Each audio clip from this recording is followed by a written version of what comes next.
She said I was her world, her entire universe. And for a long time, I believed her. We met in college. You know how it is. Young, full of dreams, and absolutely convinced we had found our forever person. Our wedding was beautiful, a perfect day that felt like the start of an even more perfect life. We built a home together, filled it with laughter, inside jokes, and plans for the future. We talked about kids, about growing old on our porch, about all the places we would travel to.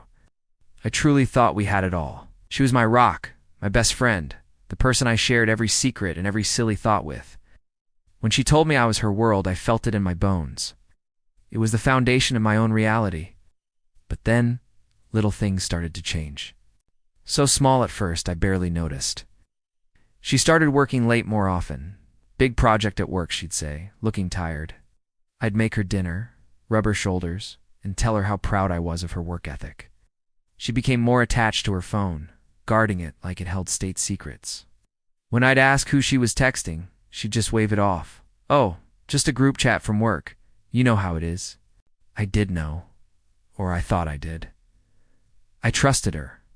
Why wouldn't I? This was the woman who held my hand through my father's illness, who celebrated my every small victory like it was the lottery. The thought that she could be dishonest never even crossed my mind.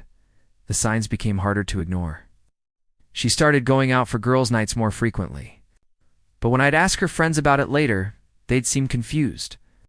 There were unexplained credit card charges for dinners and hotels in nearby towns. Business trips, she'd claim, but the details were always fuzzy. The emotional distance between us grew into a canyon. Our conversations became superficial. Our physical intimacy dwindled to almost nothing. I felt like I was living with a ghost, a stranger who just happened to look like my wife. I tried to talk to her to ask what was wrong.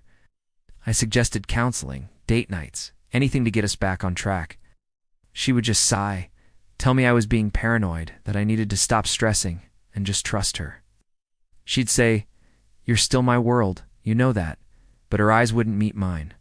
The words felt hollow, a cheap imitation of what they once were. The day my world shattered started like any other. She said she was going on a weekend work retreat.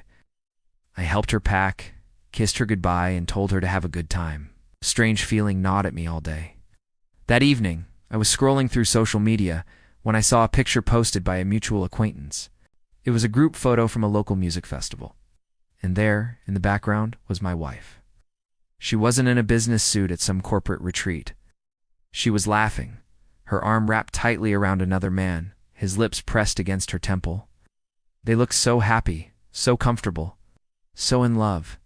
In that instant, every lie, every late night, every guarded text message clicked into place. It was a brutal, soul-crushing puzzle that I never wanted to solve.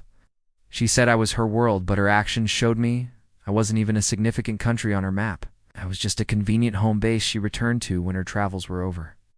The pain of that discovery is something I wouldn't wish on anyone. It's a unique kind of heartbreak to realize the person you built your life with was simultaneously building another one without you. It's a long road to healing, learning to trust again, and rebuilding a world that is truly your own. But it is possible. If you've ever felt this kind of betrayal, know that you are not alone, and your story doesn't have to end here. This is just the beginning of a new chapter. Thanks for listening to my story. If it resonated with you, I'd appreciate you subscribing to the channel.